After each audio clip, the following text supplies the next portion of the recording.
شمس محل وہ شریف میں میرے ساتھ موجود ہیں مرحوم سید افتخار الحسن گیلانی صاحب، سابق ایم پی ہیں حلقہ 254 شریف کے۔ تو ان سے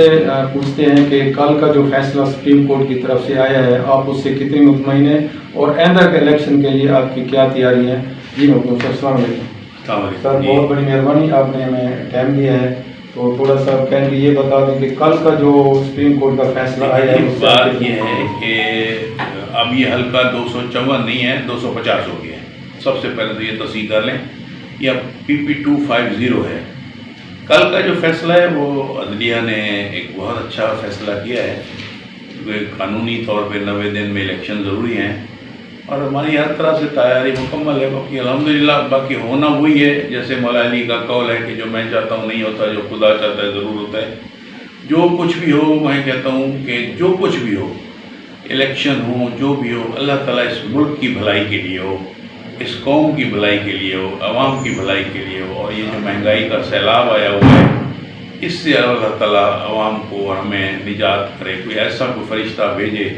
جو اس مہنگائی سے اور اس بے روزگاری سے، کیونکہ اب لوگ بہت زیادہ پریشان ہیں، خاص طور پہ ہم جیسے لوگ پریشان ہیں کہ جو ہمارے بجلی کے بل ہیں وہ لاکھوں میں آ رہے ہیں، گیس کے بل اب 3 گنا بڑھ گئے ہیں۔ تو میں یہی چاہتا ہوں کہ ہماری ماشاءاللہ ہمارے جو اسٹیبلشمنٹ ہے وہ بہت مضبوط اسٹیبلشمنٹ ہے، ان کو بھی میری طرف سے میں کہوں گا بحیثیت گدی نشین کے، ناٹ ایٹ اے پالیٹیشین، بحیثیت گدی نشین کے کہوں گا کہ وہ اس ملک کی فلاح کے لیے اور اس ملک کے عوام کی فلاح اور بہبود کے لیے اللہ تعالیٰ ان کو سلامت رکھے۔ ہمارے ملک کی سرحدوں کی حفاظت پہ ہیں، اللہ تعالیٰ نے اتنی بڑی ہمیں فوج دی ہے، ان کو بھی اللہ سلامت رکھے، کیونکہ ہر مشکل وقت میں وہی کام آتے ہیں، چاہے وہ سیلاب ہو، چاہے وہ کوئی ایپیڈیمکس ہو، کوئی زلزلہ ہو، کوئی مسئلہ ہو،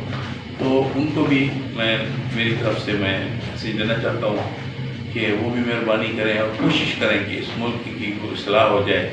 اور اس میں فیئر الیکشن ہو جائیں، اور اس میں جو بھی آئے وہ اپنے لیے نہ سوچے بلکہ اس ملک کے لیے سوچے، اس ملک کی عوام کے لیے سوچے۔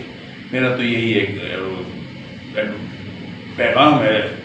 ہر پاکستانی کے لیے، چاہے وہ کسی بھی جماعت سے تعلق رکھتا ہے۔